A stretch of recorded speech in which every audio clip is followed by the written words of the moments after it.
بسم الله الرحمن الرحیم. اللهم صل علی محمد و علی آل محمد كما صليت علی ابراهیم و علی آل ابراهیم انك حمید مجید و بارک علی محمد و علی آل محمد كما بارکت علی ابراهیم و علی آل ابراهیم انك حمید مجید. عرض سلام و ادب و احترام خدمت همه شما خوبان و سروران. امیدوارم هر کجا که هستید به هر جایی که از این گیتی پهناور صدا و تصویر ما رو دارید، هر لحظه زندگی شما در سایه الطاف الله متعال و همراه با عبادت او زیباتر از لحظات گذشته سپری بشه. الله رو بی نهایت سپاس به خاطر همه نعمتهاش و به خاطر اینکه یک بار دیگر به ما و شما این فرصت رو عطا فرمود تا در سفره دل دیگر کنار هم جمع بشیم و درباره موضوعی دیگر از موضوعهایی که دل مشغله بسیاری از عزیزان است صحبت بکنیم در محضر جناب دکتر نور محمد امرای عزیز. در آغاز بدون هیچ گونه مقدمه‌ای با عرض سلام و خوش آمدگویی خدمت جناب دکتر دوربین رو میسپاریم به ایشون. جناب دکتر خوش آمدید. خیلی خیلی ممنون. بنده هم عرض ادب و سلام دارم هم خدمت شما تک تک بینندگان عزیزی که میزبان سفره دلتون هستید و ما مهمان شما، و هم خدمت استاد بزرگوار جناب استاد سلیمانی عزیز و از این که باز قبول زحمت کردن و در این موضوع جنجالی که مال خانم هاست تشریف آوردن. ازشون ممنونم. عموما ایشون در همچنین موضوعاتی به هر حال منو تنها میذارن. موضوع بسیار حساس و جالب و دوست داشتنی است. من میخوام استاد سلیمانی رو قبل از اینکه موضوع رو شروع کنم با یک جمله غافلگیر کنم، و اون اینه که جناب سلیمانی که داشت قبل از برنامه با من دعوا داشت روی این هوو و هبو و نمیدونم همشویی و همشوهری، خیالت راحت کنم استاد سلیمانی، هیچ زنی تو دنیا نیست مگر اینی که هوو داره. هیچ زنی در دنیا نیست مگر اینکه هوو داره. بله. یعنی چی؟ یعنی هر همسری یه هوو داره، یک هم شوهری داره، کسی از که مو دماغشه. برام مفهوم نیست این موضوع. خب شما دعوات رو این بود که خب چرا مرد رفت شوهر زن دوم گرفت. من میگم که این هوودار شدن، هر شوهری در کنار همسرش یک مشغله های دیگه ای داره که اون مشغله های دیگه همسرش رو غیرتی میکنه. مثلا یه همسری هست، یه زنی هست که هووش اینترنت، یک زنی هست که هووش کار شوهرش هست، یعنی یک زنی هست که دوست هر مردی شوهرش. در کنار این که با یک زن ازدواج کرده با چیزهای دیگری هم حالا به اصطلاح خودمون دل مشغله هایی داره. دل مشغله هایی داره که انگار یک همسره خیلی از وقتشو میگیره. و زنش جمله زیبایی از همسر امام احمد ابن حنبل روایت میکنند که ایشون میگفت که کتابهای شوهرم برای من از 70 تا هوو بدتره. این صبح و شام سرش تو کتاب هست. خب پس اینی که یک آدمی اومد خب حالا برای همسرش به جای اینکه اینترنت رو هوو کنه یا کارش رو یا دوستاش رو، یه خواهر واسش آورد. خب الان مشکل کجاست؟ مشکل هم اینجاست جناب دکتر. من با شما کار دارم. بینندگان عزیز و ارجمند، انشاءالله در برنامه امروز دوربین وسط و همراه شما عزیزان ما با موضوعی صحبت خواهیم کرد که جناب دکتر اشاره هایی بهش داشتن. موضوع بسیار مهمی است و موضوع جنجالی شاید برای بعضی از عزیزان. خطاب ما بیشتر در این برنامه برای اون عزیزانی هست که در فضای خانواده چند نفر، چند خواهر، یکی یا دو تا، یکی که نمیشه دیگه، 2 تا یا 3 تا یا 4 تا احیانا به همراه یک همسر به هر حال زندگی میکنن.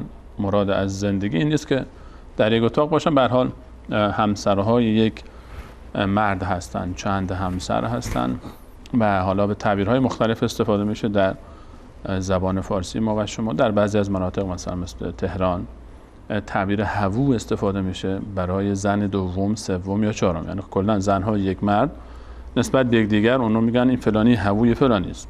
بعضی جاها به نام تعبیر همباغ استفاده میشه و حالا در لهجه‌های خراسانی انباغ هم بهش میگن و بعضی جاها دیگه حالا تعبیرهای دیگه هم استفاده میشه و حالا هم شوهر، هم شو، هوو، حالا یا همباغ، هر چی. مراد ما بیشتر این دسته از خواهران عزیز هستن که و محترم که 2، 3 و یا 4 تا احیانا یک همسر مشترک دارن. یعنی یک آقایی 2 تا زن، 3 تا زن و یا 4 تا زن داره. الان این خانم های ایشون درباره موضوع صحبت ما این بزرگواران هستن که آیا همشویی یک رقابت است و یا اینکه یک شراکت. درباره این میخوایم صحبت بکنیم. بیشتر صحبت ما خود خواهرها هستن، نه آقا رو حالا جناب دکتر قول دادن که برنامه بعدی درباره این آقا صحبت کنیم، آقایی که چند تا همسر داره. صحبت درباره این خواهران هستن. تصویری که ما میبینیم حالا متاسفانه غالبا در فضای بیشتر ازدواج هایی که دوم، سوم و یا چهارم هستن، خواهرانی که همسر دوم، سوم و یا چهارم هستن، در غالب اوقات رابطه های رضایت بخشی نیست. یک واقعیتی که نمیتونیم این رو کتمانش بکنیم و به هر حال اگر بخوایم اینجا بیایم بگیم نه نیست و اینطور نیست، که به هر حال هر کسی شاید این حرف رو نپذیره که غالب این رابطه ها متاسفانه در عمل یعنی نمونه های عملی که ما داریم رابطه های رضایت بخشی شاید نباشه، حداقل از طرف خود خواهرها با هم، یعنی هم شوهران با هم و هم باغها یا هم هووها با هم شاید رابطه زیاد مناسبی نداشته باشن. و امروز ما میخوایم درباره این موضوع صحبت بکنیم و ابعاد این جریان رو در نظر بگیریم و تا چه حدیش به هر حال قابل قبول هست این رابطه ها و این احساسات و این واکنش ها، تا چه حدیش قابل قبول نیست، راهکارها چیست، چه کار میشه کرد، این یک فرصت است، یک رقابت است، یک شراکت است و چطور میشه این فضا رو صحبت کرد. حالا برگردیم خدمت جناب دکتر که پیوسته در این موضوع صحبت میکنن. حالا نمیدونم که هدف جناب دکتر هم امروز از انتخاب این موضوع بیشتر چیست. جناب دکتر شما با انتخاب این موضوع آیا بیشتر هدف شما تشویق برای ازدواج مجدد هست، این کاری که همیشه میکنید و بسیاری از خواهران از شما دلخورن، یا نه امروز میخواید در موضوع دیگری صحبت کنید؟ بسم الله الرحمن الرحیم. الحمدلله و الصلاة و السلام علی حبیبی و مولای رسول الله و علی آله و صحبه و من والاه. اول من این جمله شما رو تصحیح کنم که بسیاری از خواهران از من دلخورند. برعکس، بیشتر خواهران طرفدار بنده و سخنان بنده هستند، چرا که من در نه اون درصد بسیار ناچیزی که هست با این تصور، اونها خب به هر حال هر جایی این مسائل پیش میاد.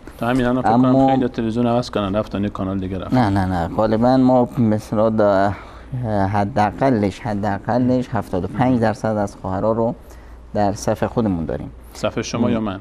صف من. صف شما. بله، چرا که ما هدف از همه این مسائل پایه‌ریزی یک خوشبختی است برای خواهرها.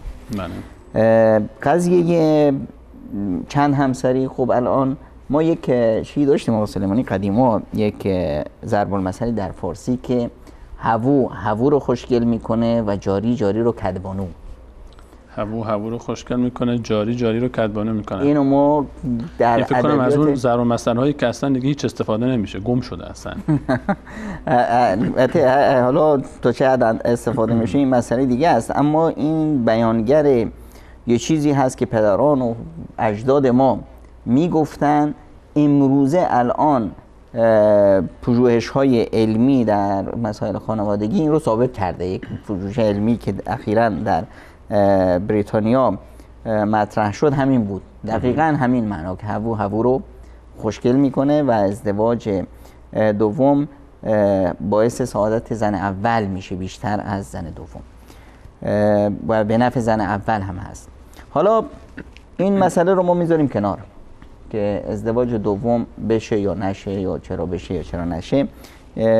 میایم روی یک واقعیت. بله. حالا یک ازدواجی صورت گرفته، ازدواج دوم صورت گرفته، زن شوهر اومده به هر دلیلی که بود یک ازدواج کرده، ازدواج دوم. الان این دو تا زن چطور با هم زندگی کنن؟ اینا آیا واقعا رقیب هم دیگه هستن یا شریک هم دیگه؟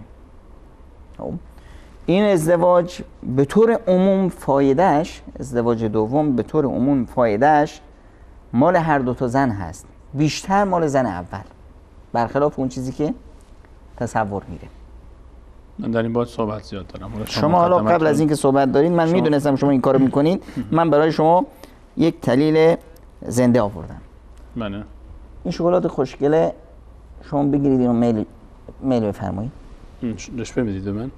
حالا شما هر چی میخواید تلقی کنید. باز کنم بزنم دهن. بذارید دهنتون. بله بسم الله الرحمن الرحیم. با عرض دیگه جناب دکتر فرمودن دیگه شما ان شاء الله که شما من میخوام که این تصور نادرستی که در ذهن شما هست رو برای همیشه تمومش کنم.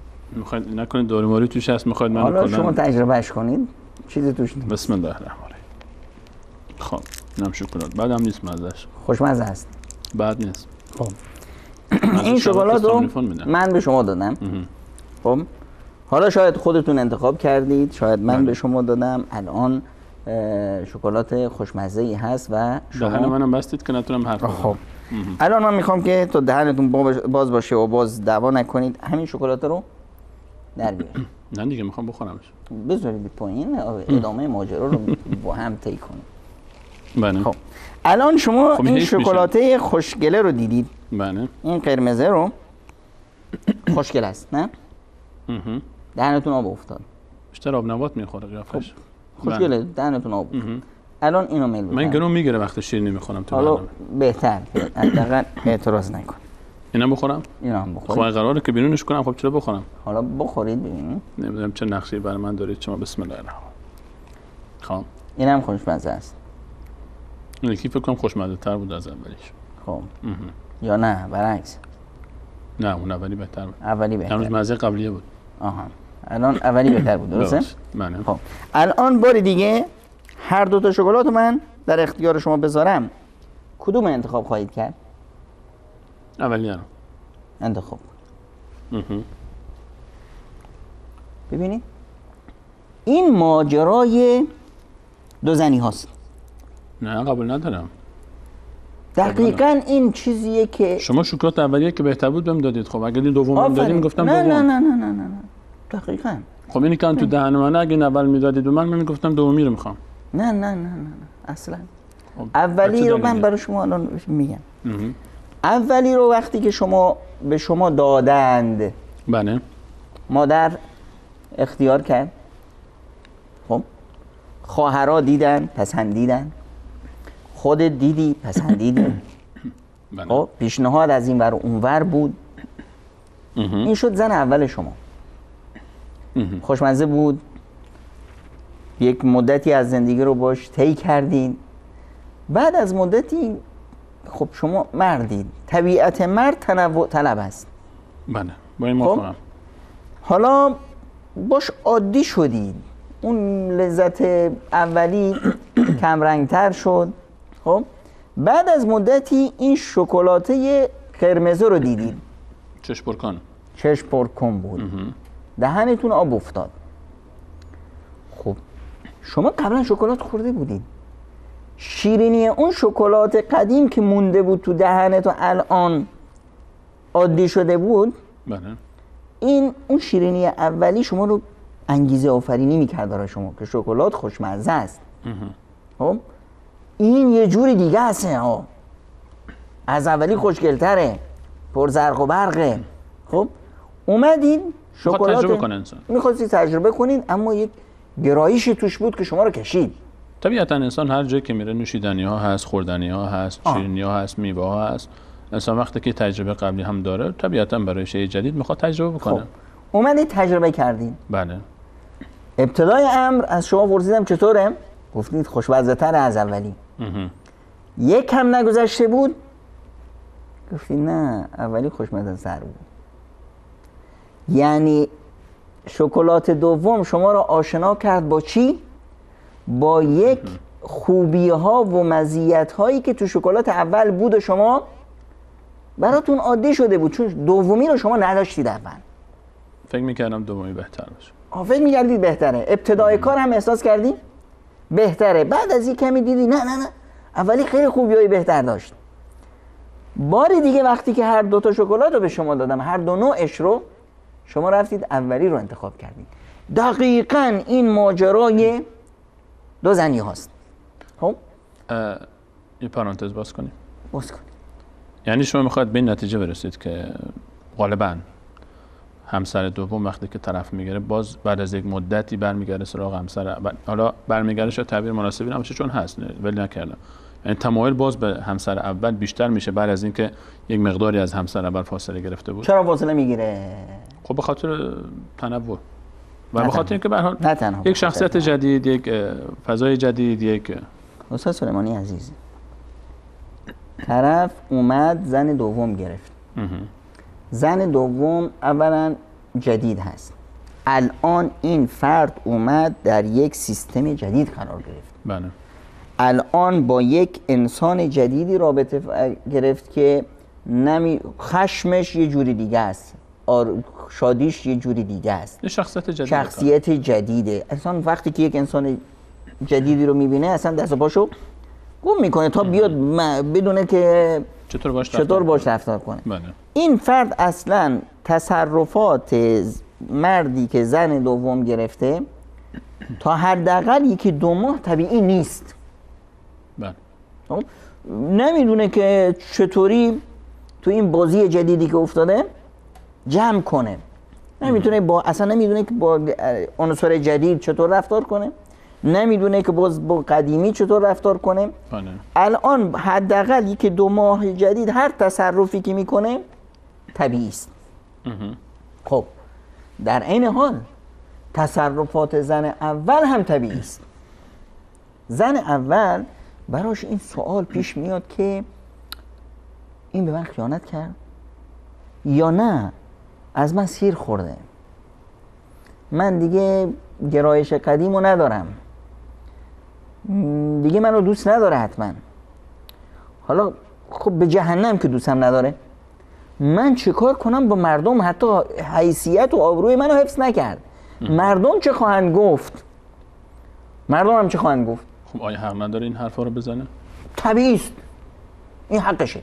خب مردم بعضیا که هیچ اصلا خبر ندارن، اما این تو چشای اونا میخونه که بدبخت شوهرت از دست دادی، چیکار کردی؟ ملامت هم میکنن. چشمای مردم بعضیا ملامتش میکنه. بعضی خویشا هستن هیچی هم نگند، حالا بگن که بدتر. خب با یک نوع شفقت و دلسوزی نگاش میکنه، اوه شوهرش بیچاره. خب یعنی اینی که من دیگه الان هیچی هم ارزش ندارم، من از ارزش افتادم.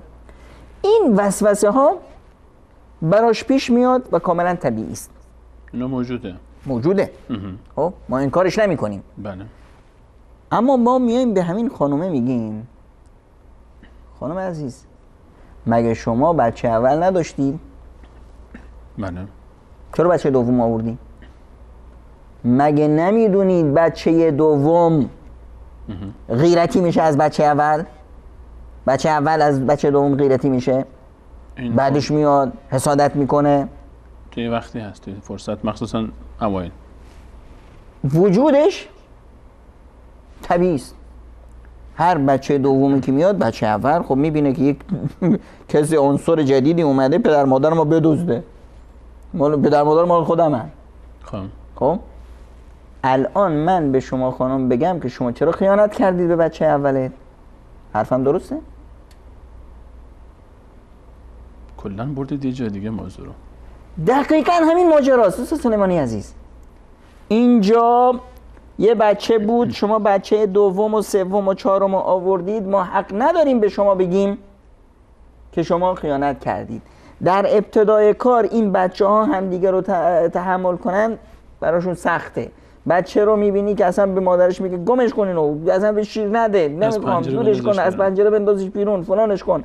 مهمون اومد میخواد ببرمش، میگه ببرش. خب اون بچه هست نمیفهمه. آیا ما نه احساسات و عواطفی که اون انسان هست، بچه خیلی میفهمه. بچه فقط فرقش اینه که شفافه. خب اون خیر و شرش رو تشخیص نمیده. چطور خیر و شرش رو تشخیص نمیده؟ این نهایت عقلمندی بچه است. یه کسی اومده پدر مادرم ازم بگیره، محبتی اونایی که برام هست کمتر میشه. اون تصور اون اینه که من فکر میکنه که جاشو پر میکنم. من والدین، تصور من پدر مغلطه‌ای که در ذهنش هست. من میدونم که بعد از مدتی چی میشه؟ مجبور میشه کنار میاد و جونجونی میشن. الان برادرش براش خیلی عزیزه. الان شما بیایید به فاطمه ما بگید که مصطفی رو بدید ما، چیکار میکنه؟ دعوا میکنه. طبیعتاً اصلا مواظب بشه، صبح و شام همه چیز مال خودشه، عروسه که خودشه. خب دقیقاً اگر خانم ها بیان شفافیت، صداقت، عقل بچه رو داشته باشن اینطور میشن. دو تا مثال زدید که میخواید اینو با هم مقایسه کنیم. مثال اولی، یک مدتی اول بچه کنار نمیاد، بعد کنار میاد خیلی محبت پیدا میکنه. اما در مثال حالا طرف دیگه مثال شما که میخواید دو تا هوو رو بگید، ما در عمل میبینیم که خیلی وقت اینطور اتفاق نمیفته و چرا اتفاق روز به روز حتی شاید بدتر و بدتر هم میشه. چرا اتفاق نمیفته؟ چون که اینها عینکشون عینک درستی نیست، زندگی رو درست نمیبینن. میگم تصرفات ابتدایی زن اول طبیعی است، یه واکنشی هست. اما این تصرفات، حالا مثلا این تصرفات ادامه داشته باشه تا 1 سال، بله، میگیم که آقا ایشون سیستمش به هم خورده، اون یک شوک روحی بهش وارد شده. خب بر شوک وارد شده طبیعی است. یعنی هر تصرفی که میکنه و هر شدت عملی هم که تو این تصرف بروز میده، این شدت عمل در واقع انعکاس اون محبتی هست که به شوهرش داره، به شوهرش و به زندگیش داره. بله. شوهر ببینید، زن در خانهش پادشاه هست، یه ملکه بود، خونه مال خودشه، زندگی مال خودشه، امن و امان داره، قطار پیش میره. از این ور یکی اومد تو میدون، خب شوکه میشه، میخواد این عنصر بیگانه رو بزنه بیرون، دعوا رو میندازه، چون که فکر میکنه که اون قلمروش الان هجوم شده بهش، یورش بردن، محبت رو از من خواهد دزدید فلان فلان. چرا؟ چون که واقعیت رو نمیبینه. واقعیت چیه؟ واقعیت همین واقعیتیه که پسر بچه نمیدید، که اینی که اومده تو زندگی من، این زندگی من رو پر رونق‌تر میکنه. چطوری؟ من الان اومده طرفی از وقتی که اومده در زندگی من، شوهر من دیگه بیشتر وقتش رو، نصف وقتش رو حداقل اگر خیلی هم شوهر عدالت بکنه و خوب باشه، تازه این در بهترین حالت تصور، یعنی طرف نصف وقتش اونجاست و از اونجایی که گفتید شوهری که عدالت بکنه. شوهر من گفتیم. اولین تصوری که اشتباهی که داره اینجا که فکر میکنه شوهر مال اونه. خب بوده تا الان 20 سال 15 سال 10 سال باید نه. شوهر مال خودشه. مال کیه؟ مال خودشه. شوهر مال خود شوهره؟ بله. خب زن چی کار است؟ من و شوهر، زن و شوهر با هم یک اشتراکی دارن. یک ازدواج چه هست؟ چطور زن میگه شوهر من؟ خب من میگم خانومم. من مثلا میگم خانومم. خب ما اینو مجازن میگیم. خانوم منم میگه شوهرم یعنی دیگه. منم میگم این استکان من. خب مجازنه، اما این استکان در خودی خودشه. شخصیت خودشو داره. من شخصیت خودمو دارم. من میخوام بگم که اون زنی که خودش رو انداخت تو شوهر، که شوهر بود من هستم، سعادت من شوهرمه، شوهرم کنار رفت بدبخت شدم یا فلان، این چون خودش روش نشناخته، شوهرش رو نشناخته، اینجاست که یه مغلطه اول هست.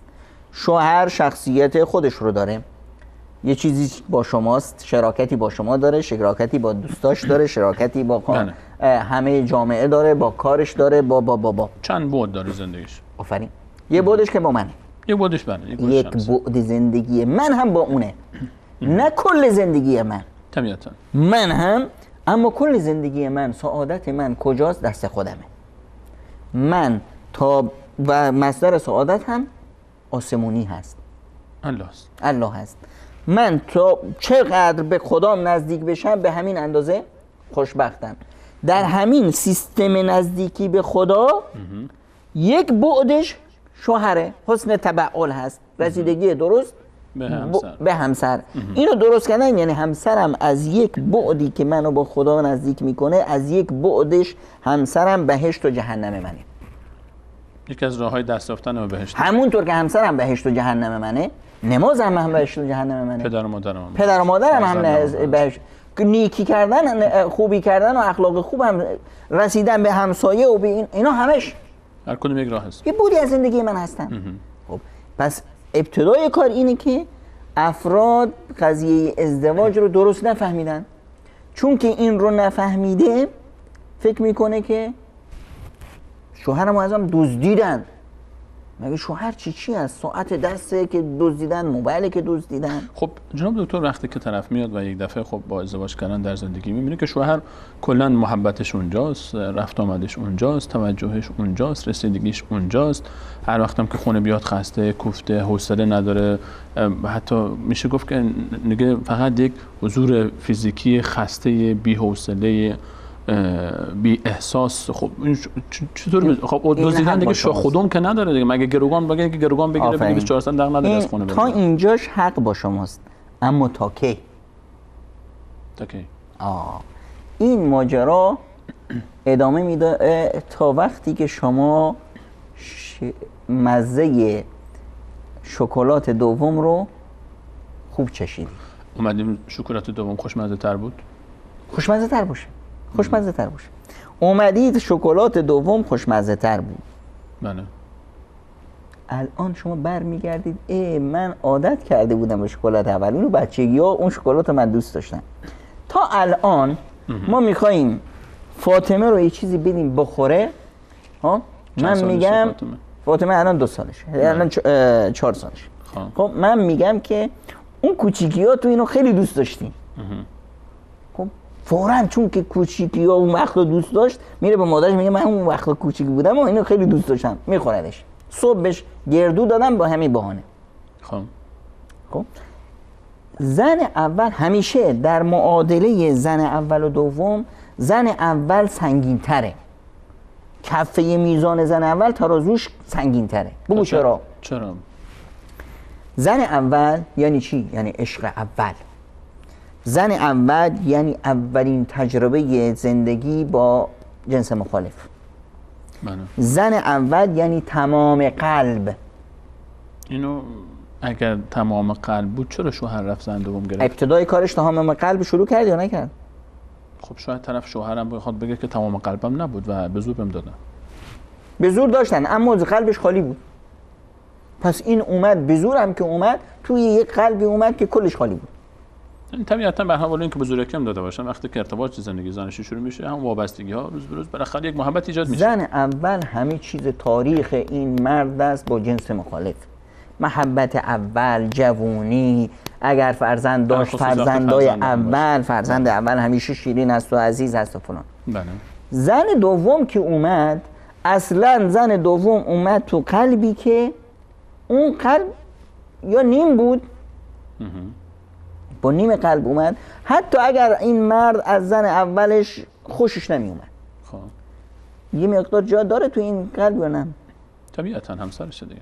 هر مرد هر پس این زن دوم میاد با یه قلب مشغول. بله. یه قلبی که هنوز توش خالی نیست. بله. الان که اومد این زن اول، خب چون که زن دوم که اومد، اولا که مرد سیستمش به هم ریخته میشه. پس هر گونه تصرفاتی که تو 1-2 ماه اول میکنه تصرفات نرمال نیست، نباید ما به دل بگیریم. یعنی شما نمیخواید بگید که خانم اول وقتی که شوهر میره زن میگیره در چند ماه اول تحمل کنه؟ کاملا تحمل میکنه، اصلا به روی خودش نمیاره، میذاره که این فرد از این بحرانی که توش واقع شده، از این درهم برهمی کمی به خودش بیاد. به خودش میاد. بعدش بعد از اون میاد با خودش فکر میکنه ببین این مرد چرا رفت زن دوم گرفت؟ حالا هر چی بود، عاشقش بود، نمیدونم زن دوم دختر عمو بود که به اصطلاح مونده بود میخواست به عمو و خانواده برسه، بیوه زن بود، نمیدونم تصورش تنوع گرایی بود، تصورش ارزش های اخلاقی و ارزش های اجتماعی بود، عشق بود، بحران میان سالی بود، هر چی بود، میخواد زن دوم بگیره. بله. زن دوم میتونست بهش بگه که آقا سلیمانی عاشقت که هستم، خود دوست دارم، همه چیز، اما یه شرط دارم. چی؟ من نمیتونم با زن اولت کنار بیام. اول شرط من اینه که اینو بندازیش خونه پدر مادرت. خب اگر من سلیمانی برمیگشتم بهش میگفتم که من هرگز این کارو نمیکنم و اون هم میدونست که اگر همچین شرطی بگذاره دیگه بعد دور منو خط بکشه، چی؟ این اتفاق امکان داشت بیفته. بله خیلی وقتا امکان داره بیفته. خیلی وقتا امکان داره. خب اما خیلی وقتا وقتی که طرف هدفش عشق هست و دیوونه شده و عاشق شده و چی شده، اون وقت چی؟ اون موقع دیگه و امکان داره که این باشه. بیشتر ازدواج‌ها اینجوریه. شده. بعضیام که از انصاف نگذارن. بعضیا میگن کل که همه ازدواج‌هایی که در میان سالی صورت میگیره و سببش بحران میان سالی است که قبلا حرفش زدیم. بله. هدف همینه. خیلی شرط میذارن، انصاف نمیذارن. خب. خیلی زن دوم شرط میذارن که من با خانم اولت نمیتونم، یا حداقل بعد خونه جدا یا طلاقش بده، بله، یا دیگه باش رابطه طلاقش نمیخوای بدی به خاطر بچه‌ها، خب پیشش نرو، یا میتونست این شرطا رو بذاره. بله. اما این شرطا رو نذاشت. پس این یه منتی بر زن اول داره. خب بعضیا میگذارن. اون چی؟ اونی که میگذاره باش میشه باز یه جوری دیگه رفتار میکنیم. الان ما اینو داریم که این شرط رو نذاشت، پس زن اول باید این تو ذهنش باشه که این زن دوم در واقع رقیب من نیست. این خب بیچاره اون هم یه زنه. من اگر جای خودم و جای اون بذارم چی؟ یه زنیه که مونده. همونطور که من در فکر چرا ازدواج کردم، میخواستم خوشبخت بشم، میخواستم بچه دار بشم، میخواستم خانواده داشته باشم، میخواستم، اون زنم حق داره. همونطور که من در پی منافع خودم بودم، اونم در پی منافع خودش هست. بله کاملا اون حق داره که ازدواج بکنه. اما چرا شوهر من نوعی، چرا من که مثلا اگر خواهری بیاد بگه که خب من مگر این خواهر که دوست داشت ازدواج بکنه، بله دوست داشت ازدواج بکنه، حق داشت، باید زندگی تشکیل میداد، کسی حق نداشت جلوش رو بگیره. اما این همه مرد مجرد حالا حتما باید این شوهر من رو میگرفت. این فلاکس رو تو خونه داشتید استفاده میکردید. مگه نمیدونست که من شوهرم زن داره، من هستم، چرا اومد پیش شوهر من؟ میگم بله. شما این فلاکس رو تو خونه استفاده میکردید و هی تعریفش میکردید و منم دیدم فلاکس خوبیه، رفتم بازار 1000 تا فلاکس بود، همینو خریدم. خب اون یکی دیگه است، نه این.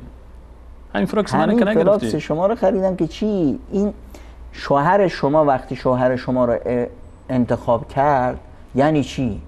یعنی اینی که این شوهر شما یه شوهر ایدئالی بود تو چشم اون، یه شوهر خوب بود. این عاشق شده بود به خاطر چی؟ به خاطر اینکه لیاقت عاشق شدن رو داشت. پس شوهر شما خوبه. این شما باید افتخار کنید که همچین شوهری دارید. خب من میدونم که خوبه، من از این ناراحتم که چرا اومده الان همونطور من شده. این زن بیچاره اینم میخواد که یک شوهری اینو تو بغلش بگیره.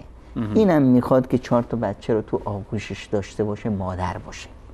خب الان این شوهر خوبی که اومده و شما رو داره، این شوهر خوب رو دیده که این شوهر اگر نصفش به من برسه بهتر از یک شوهر دیگه است.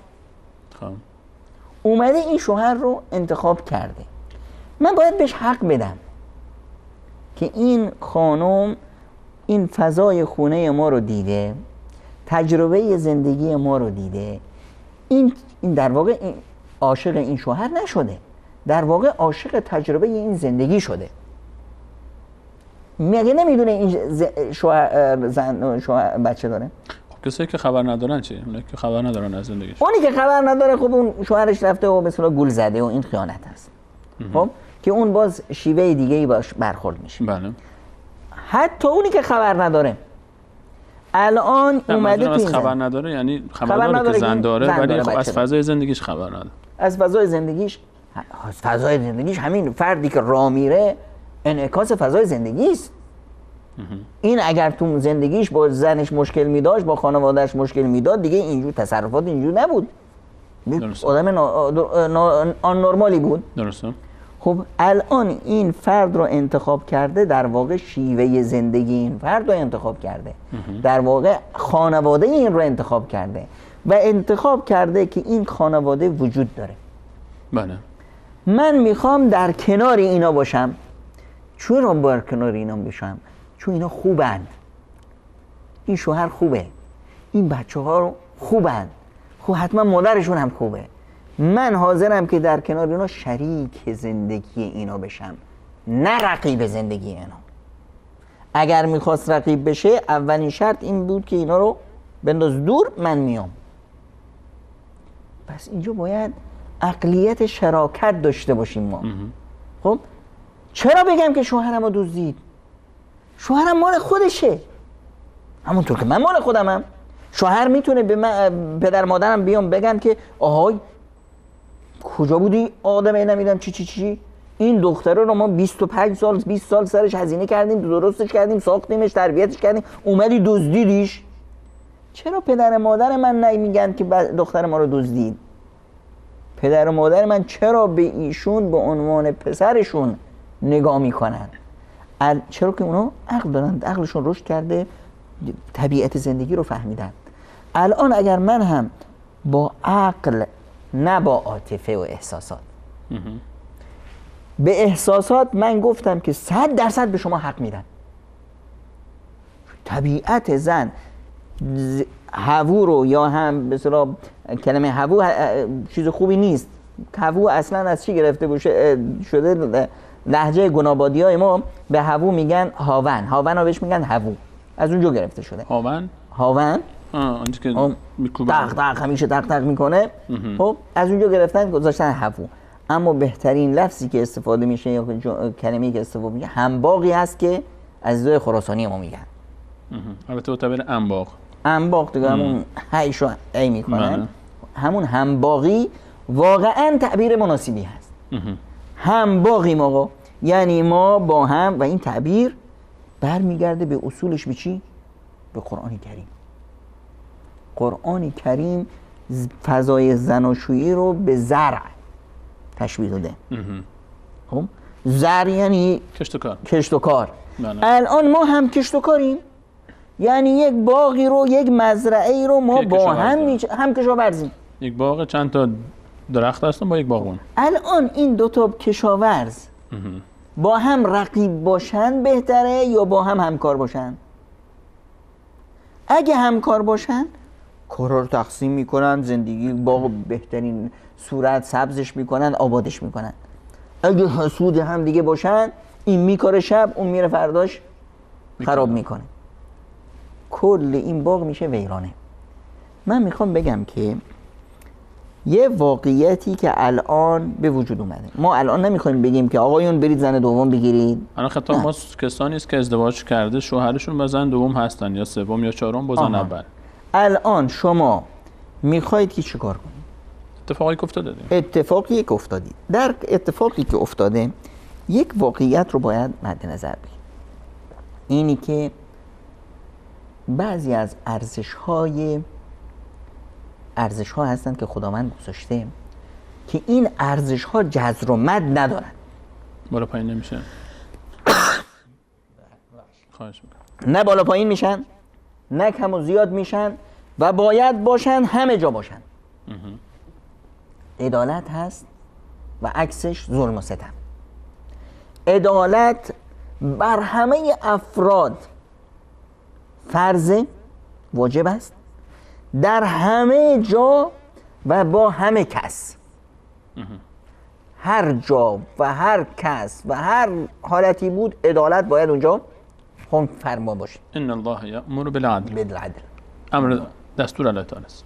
خب برعکسش چی هست؟ ظلم هست. ظلم حرامه. ظلم حرامه بر همه افراد، بر همه موجودات، نه افراد تنها، موجودات.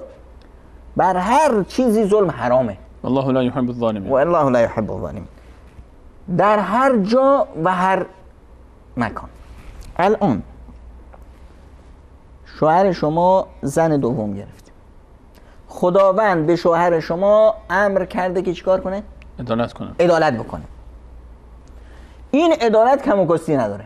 این شوهر موظف است عدالت بکنه، به خود یا نخود. دستوره. حالا کرد نکرد اون برمیگرده به خودش، رابطهش با خودشه، گناهکار میشه. و ظلم حرام است، هم بر شوهر حرام هست، هم بر تو زن اول، هم بر تو زن دوم. بر زن اول حرامه. خب این اومده تو زندگی شما که خودش نیومده، شوهرت آوردهش، همون شوهری که تو را آورده اینو آورده. بله. پس این یه واقعیتیه. الان آیا شما به شوهرت تو زیر فشار میری اینو طلاق بده؟ اگه طلاق داد ظلمه یا نه؟ ظلمه بر اون؟ حرامه یا نه؟ میشه. یا نه میگه چاقو میزنی به سر خودت، میگی که منو طلاق بده.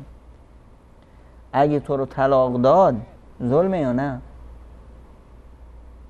ظلم کردی به خودت. بله. نه تنها به خودت، به کل خانوادت. ظلم کردی به شوهرت که تو رو دوست داشت و طلاق خواستی. ظلم کردی به خودت که یک مادر بودی، یک همسر بودی، شدی یه بیوه زن، مطلق، یک مطلقه. بله. ظلم کردی به خانوادت که در خانواده و در فامیل یک وجاهت یک همسر رو داشتید، الان شدید یک کسی که زبانها رو بر علیه این خانواده شوروند. همه الان به پدرت نگاه میکنن پدر یک زن مطلقه. ظلم کردی اگر بچه داشتی که دیگه اوجش. مثل همینه که پیامبر اکرم صلی الله علیه و سلم به همچنین زنانی که از شوهراشون طلاق میخوان بدون اینی که هیچ وجهی موردی باشه، این مورد طلاق خواستن نیست. این افراد بوی بهشت به مشامشون نخواهد اومد. بدون دلیل طلاق خواستن. بدون دلیل طلاق خواست. این دلیل نیست. بدون عذر شرعی. این اصلا عذر نیست که تو طلاق بخوای. خب چرا؟ چون که اصلا این رو خداوند برای مرد جایز قرار داد. خداوند همون کسیه که تو رو هم آفریده، مرد رو هم آفریده. خودش چطور این طبیعت اینها رو خلق کرده، برای مرد اجازه داده که 4 تا ازدواج بکنه. خب یا ایها الذین آمنوا لا تحرموا ما احل الله لكم. توی مؤمن حق نداری چیزی رو که خداوند حلال کرده حرامش کنی. نه توی مؤمن، حتی پیغمبرت حق نداشت. یا ایها النبی لما تحرم ما احل الله لك. پیامبرت حق نداشت اون چیزی که خداوند حلال کرده رو حرام کنه. تو دیگه که باشی. و ما کان للمؤمن ولا مؤمنه اذا قضى الله. اگر خداوند چیزی امر کرد، هیچ کسی نه مرد نه زن حق نداره خلاف اون بکنن. ان یکون لهم الخيارات من امرهم. نه اختیارات خلاص تموم شد. پس این یه چیزی، اولا اون شوهر یک کاری کرده، کاری هست که براش جواز داشته، حرام نبود. خب دوما این مسائل همش تقدیر الهی است. میگن که وقتی انسانی متولد میشه در آسمون ها می نویسند که آقای فضل الحق سلیمانی متولد شد. نمی نویسند فضل الحق سلیمانی فرزند فلانی، می نویسند فضل الحق سلیمانی شوهر فلانی متولد شد. حالا خانمش هنوز 10 سال بعد میخواد که به دنیا بیاد. میگن این بیانگر چی هست؟ یعنی اینی که این تقدیر الهی است. حالا این تقدیر به این صورت رفته که این شوهر بیاد، ما چه کار کنیم با تقدیر الهی؟ باید رضایت داشته باشیم. یک اتفاقی افتاده، الان به جای اینکه من با این بجنگم، با این بسازم. بجنگم به ضرر خودمه، بسازم میشه به نفع خودم. همینجا توقف کنیم جناب دکتر، حالا برمیگردیم سراغ این موضوع دوباره و انشاءالله که بینندگان عزیزم همراه ما خواهند بود تا با پایان این موضوع در این برنامه و برنامه بعد هم تکمله این موضوع خواهد بود. بنده فعلا به نمایندگی از همسر اول صحبت میکنم، جناب دکترم به نمایندگی از همسرهای دوم و سوم و چهارم. امیدوارم که خواهرانی که بیننده برنامه ما هستند و خودشون یا همسر اول و یا دوم سوم و چهارم هستند، نه حمایت من رو با نیت دشمنی با دوم، سوم، چهارم بگذارن و نه حمایت جناب دکتر از همسر دوم، سوم، چهارم رو به حساب اینکه خدای نکرده با همسر اول مشکلی داریم. نه، به هر حال طبیعتاً در طبیعت شکل اجرای برنامه میطلبه تا به خاطر اینکه تمام اون آنچه احساساتی که در دل خواهران ما هست مطرح بشه و طبیعتاً الان ما چون یک دفعه آمدیم و صحبت کردیم که در برنامه‌های گذشته سفره دل همسر اول گفتیم که بی‌عدالتی نشه و نابرابری نشه، خواهری تماس گرفت و با دلی پرخون گله کرد از ما که من همسر دوم هستم، چرا انقدر شما همسر اول میکنید و همسر دوم حقی داره، حقوقی داره و طبیعتاً کسی منکر این حقوق نیست. هدف ما این هست که همونطور که جناب دکتر اشاره فرمودن یک واقعیتی که اتفاق افتاده، حالا صحبتم از اینجا به بعد هست، عزیزانی که به هر حال همسرشون رفته همسر دوم یا سوم یا چهارم گرفته، حالا چه خودشون همسر دوم، سوم یا چهارم هستن یا چه همسر اولی که بعد از ایشون دوباره ازدواجی صورت گرفته و همسرشون ازدواج کرد، این خواهران به هر حال الان یک همسر مشترک دارن و اتفاقی که افتاده دیگه چیکار باید کرد. الان صحبت ما در این مجال هست و ان شاءالله که خواهران بزرگوار هم شرایط رو به هر حال بهتر درک خواهند کرد و نه من و نه جناب دکتر خدای نکرده با هیچ کدوم از خواهرانی که همسر مشترک دارن هیچ مشکلی نداشتیم و نخواهیم داشت و هدف اول و دوم نوبت هم مهم نیست، مهم حقوقی است که هر همسری در برابر همسر خودش داره و هر خواهر محترمی در هر رتبه‌ای از زندگی خودش که هست نسبت به شوهرش به هر حقوقی داره که بعد برآورده بشه. بیشتر هدف ما در این هست که چگونه این واقعیت رو کنار بیان خواهران و چگونه به این فضا رو بهتر بکنم. میان برنامه می‌بینیم، برمیگردیم در خدمت شما عزیزان خواهیم بود، همچنان با ادامه موضوع هم شوهری، رقابت یا مشارکت.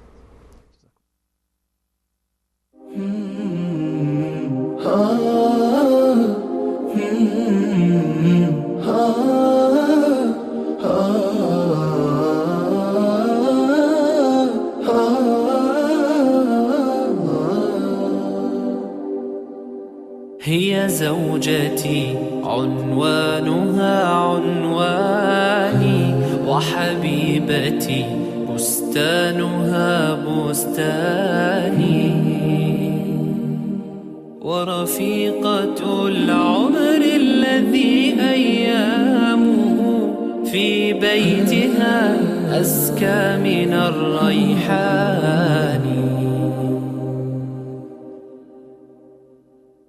هي زوجتي عنوانها عنواني وحبيبتي بستانها بستاني ورفيقة العمر الذي أيامه في بيتها أزكى من الريحان هي أم أبنائي وروضة مهجتي وشريكتي في الفرح والأحزان هي من إذا مل الفؤاد رأيتها زهرا جديدا يانع الألوان وإذا اشتكيت من الصعاب وجدتها سهلا مريحا لين الأركان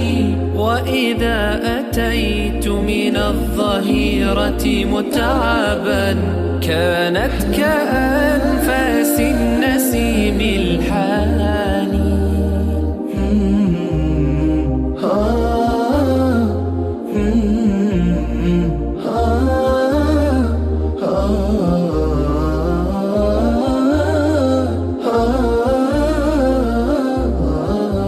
في وجهها أمل وملء عيونها هي نعمة الرحمن يا إخواني نمشي على درب السلام وفي يدي يدها فتشعرني بكل أماني في وجهها أمل وملء عيونها هي نعمة الرحمن يا إخواني نمشي على درب السلام وفي يدي يدها فتشعرني بكل أماني هي أم أبنائي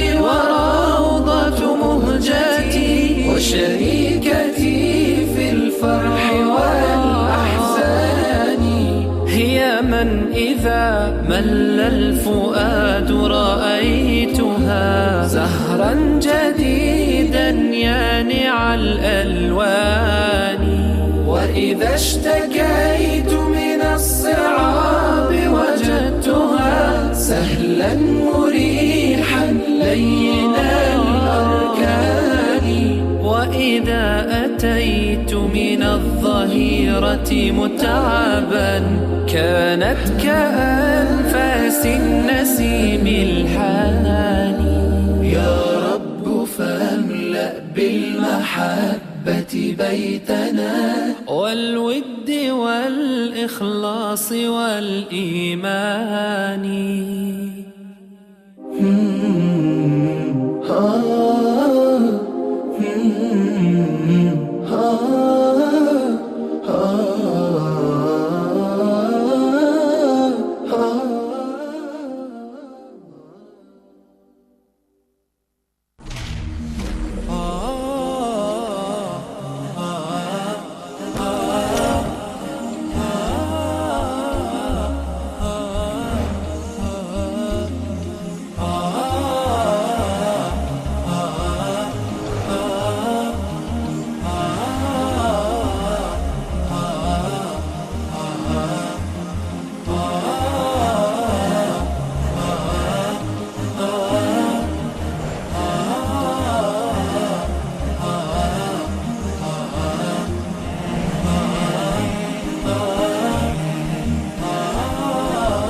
بعد سال مجدد خدمت همه شما خوبان و سروران همچنان با شما هستیم با ادامه برنامه این هفته سفره دل با موضوع همشوهری، رقابت یا مشارکت.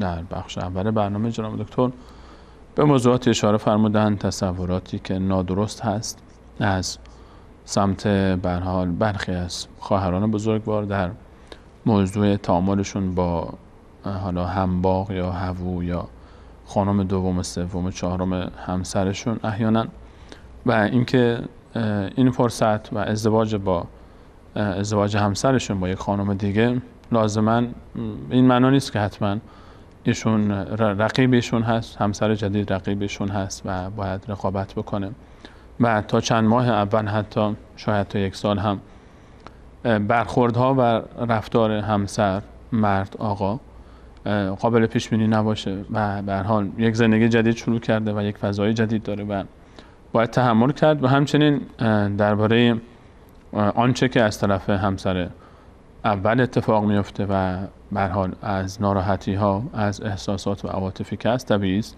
و لازمه به هر حال این فضاست و این تأثیرات طبیعی است و گلایه‌ای بر اینها نخواهد بود. مهم اینه که ما تصورمون رو نسبت به این موضوع درست بکنیم. ما یعنی خواهران دیگه، حالا ما آقایون که نمیتونیم تو این جمع باشیم، این ما منظورم خطاب خواهران هستن و تصور نسبت به ازدواج دوم، سوم و چهارم مرد و آقا متفاوت باشه. جناب دکتر برمیگردیم پیش شما و موضوع همشوهری، رقابت یا شراکت. استاد سلیمانی عزیز، این چای هست، یک قند بندازیم توش چی میشه؟ شیرین میشه. دو تا قند بندازیم چی میشه؟ شیرین تر میشه. سه تا بندازیم چی میشه؟ چای شیرین تر میشه. چهار تا بندازیم چی میشه؟ چای شیرین تر میشه. زندگی شیرین تر میشه.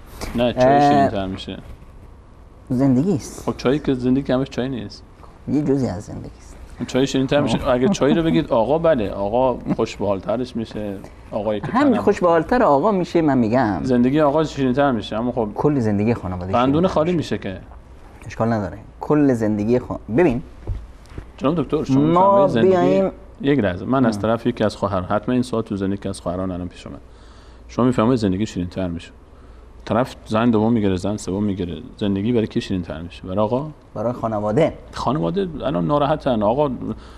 خانم اول چرا ناراحتن؟ سوال اینجاست که چرا ناراحتن؟ هستن دیگه، حالا چرا شو خودشون باید جواب بدن. ببینید اینی که غیرتی بشن من بهشون حق میدم، این طبیعته. هیچ زنی حاضر نیست یک زنی دیگه بیاد تو زندگی شریکش بشه، بیاد رقیبش بشه. خب این چیز طبیعی است، این واقعیته. یک قصه واسه شما بگم که از عزیزان این رو واقعیتی است. میگه که رفتیم با خانمم ماشین بودیم، رفتیم اینجایی، تو مسیر ایستاده بودیم، یک بچه پسر بچه 8 ساله، خب این اومد گیتایی بود بنده خدا، منم یه چیزی کمکش کردم. این پسر بچه اومد گفت عمو جان خدا جزای خیرت بده، دعا کرد برام، گفت که انشالله خداوند یه زن خوشگل صالح نیک و خوبی بهت بده. ایشون هم همسر داره؟ همسرم کنارم بود تو ماشین. تا این بیچاره این حرف از دهنش تموم نشده خانم زد یه سیلی بهش. این سیلی طبیعی است، قبولش دارم.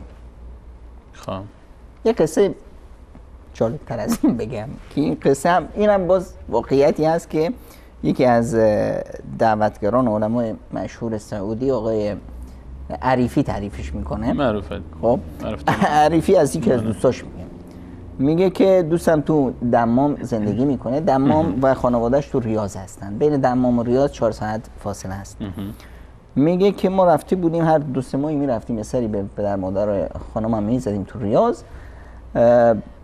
یه چند روزی رفته بودیم و برگشته بودیم، یه هفته نگذشته بود که وسط هفته برادر خانمم زنگ زد و گفت که انا لله و انا الیه راجعون، بابا وفات کرده، پدر خانمش وفات کرده.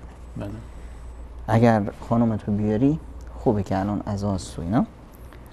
خب من رفتم خونه و خانمم گفت بچه‌ها رو از مدرسه گرفتم رفتم خونه، گفتم که خانم بریم ریاض. بله. چی شده که نکنه که برای خانواده‌ام اتفاق افتاده فلان. گفتم خانم یالا زود دیگه وقت رو ضایع نکن بریم ریاض. حالا موندم که چطور بهش بگم، الان بهش بگم بابا وفات کرده، تا اونجا دیگه سفر رو 4 ساعت من میخوام رانندگی کنم، این چه بلایی سرم میاره. سخته. هیچی میگه هی چی شده بگو، خواهرم چیزی شده، مادر چیزی شده، نکنه بابای چیزی شده فلان شده. خدای چی کارش کنم این. بعد گفتم خانم ببین دیگه نمیخواستم بهت بگم اما باید بگم، دیگه سر صدا کردیم اینو. من خب خدا من هم اجازه داده، جایزم هست، منم دیر وقتی که تو فکر بودم، من یه برنامه ازدواجی دارم، فردا ازدواجمه، میخواستم شما رو ببرم خونه پدر مادرتون اونجا بشینید چند روزی، یه هفته ازدواجم تموم میشه و همه چیز، بعد یه هفته بعد میام دنبالتون. میگه دیگه که من ای خائن، ای بی وفا، ای چی من چی کوچیکی که کمی تو حقت کردم، من فلان و بچه نالی که بچه داری، ای نمک نشناس. میگه دیگه این توی بحری دیگه رفت، منم خیالم راحت بذاره همین حرفاشو بزنه. من رسیدم به ریاض، 4 ساعت بعد رسیدیم ریاض. میگه جلوی خونه شلوغ بود، ماشینا اومده بودن، همه عزاداری بود دیگه، عزا اومده بودن مردم. این نه این شلوغی رو دید نه هیچی، همین گفتم که خب خانم پایین شو، نه من باید برگردونی منو. گفتم که خانم ببین نه من ازدواج کردم نه قصد ازدواج دارم، اما خواستم که تو رو به یه چیز دیگه مشغول کنم.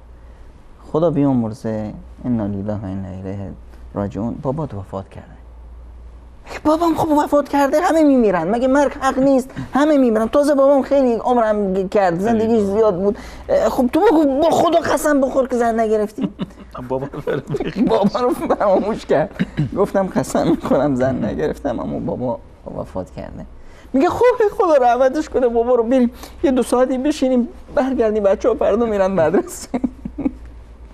میگه که ببینید این واقعیت امر همین است. شوک سنگینه. یعنی مرگ پدر چقدر خیلی سنگینه.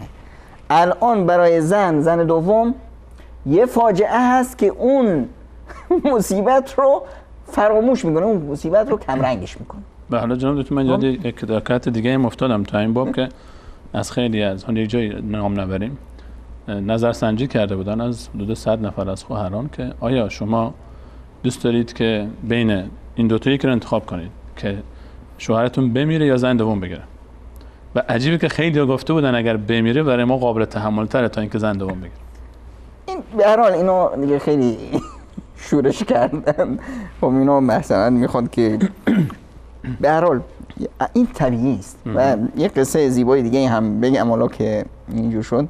یه خانومی یه جایی میره، به خاطر دوره‌ای گذاشته بودن یک برنامه کورسی برای آماده کردن خانم‌هایی که شوهرشون زن دوم میگیره یا گرفته، که اینا چطور زندگیشون رو مدیریت کنن. همین حرفی که الان ما داریم میزنیم. این خانم اونجا میره حرف میزنه که زنها وقتی که به اصطلاح راضی میشن به وضعیتشون و فلان و اینو خیلی تشویق میکنه روی اینی که شوهراتون رو تشویق کنید زن دیگه بگیرن، مشکلات جامعه حل بشه و اینا. و بعد از اینکه خیلی روی این ویراژ میده و اینا، یه خانومی بعد از اینکه درس تموم میشه یا اون کنفرانسش، این خانم میاد سلام میکنه، بغلش میگیره، میبوسیدش، میگه من حقیقتش الان 2 ساله که من نمیدونم چطور با تو روبرو بشم. من اصلا الان تو این برنامه از همه من بیشتر استفاده کردم و کیف کردم. خوشحالم، خیلی خوشحالم. من 2 ساله که با شوهرت ازدواج کردم، اصلا روی اینو نداشتم که تو رو ببینم و الان که میبینم این همه عقل و درایت داری و این همه فهم داری که خیلی خوشحالم. میگه اون مات شد. چی میگی؟ گفت هیچی دیگه، همین حرفای شما، خیلی خوشحال. میگه طرف شوکه شد افتاد. خب قش کرد.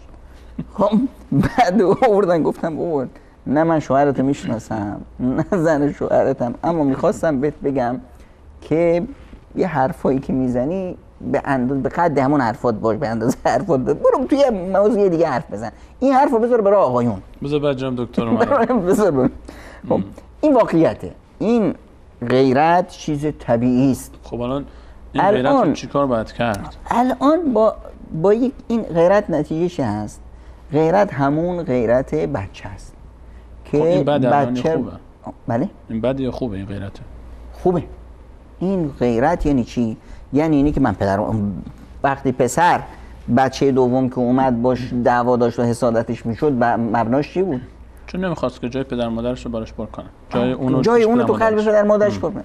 این زن وقتی که این غیرت رو داره یعنی چی؟ یعنی شوهرش رو دوست داره، یعنی زندگیش رو دوست داره، یعنی آرامش رو دوست داره، نمیخواد دردسر. این همه انسان‌ها اینجوری هستن. همه انسان‌ها میخوان راحت زندگی کنن. بله. اما یه واقعیتی که اتفاق افتاده. با واقعیت‌ها یه چیزی هست که حالا تلخ و شیرین هم داره. واقعیت با خیال و آرزوها فرق میکنه. من یه خیالی دارم، یه آرزویی دارم، میخواستم که شوهرم تنها ازدواج دوم نکنه، میخواستم یه چیزایی میخواستم، اما همه چیز اونطوری که من میخوام طبق خواسته من پیش نمیره. خب الان یه واقعیتی ما باش روبرو شدیم. شوهر به هر دلیلی که بود یه زن دیگه گرفته.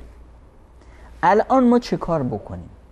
ما اینجا به جای اینکه این واقعیت رو بیاییم با احساساتمون باش کنار بیاییم با عقلمون کنار بیاییم باش.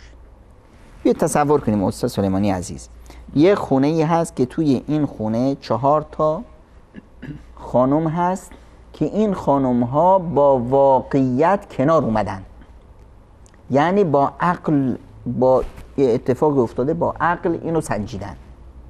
چه اتفاقی میفته تو این خونه؟ تو این خونه هر یکی از این بچه های این خانواده 4 تا مادر دارن. 4 تا مادر داشته باشی بهتره یا یه مادر؟ سوال سختی. واضحه دیگه، جواب نداره این. طبیعی. نه جوابش برای من فرزند مشخصه، بهتره 4 تا. بهتره. ولی برای مادرم سخته تحملش. اگر مادر بیاد با دید عقل نگاه کنه، یه واقعیتیه، من میتونم در این خانه با 3 تای رقیب بشم، بجنگم، جنگیدم خودم رو داغون میکنم، بچه هام رو داغون میکنم، خانواده ها رو، من از یه فردی از یه خانواده بزرگتر هستم، خانواده ها رو با هم دعوا میندازم، تو چشم شوهرم هم پوچم چون که مایه درد سرشم. خب اومدم پا گذاشتم روی این غیرتم که انعکاس احساسات و خواهش‌ها و آرزوهای منه. خب اومدم با یک واقعیت کنار اومدم.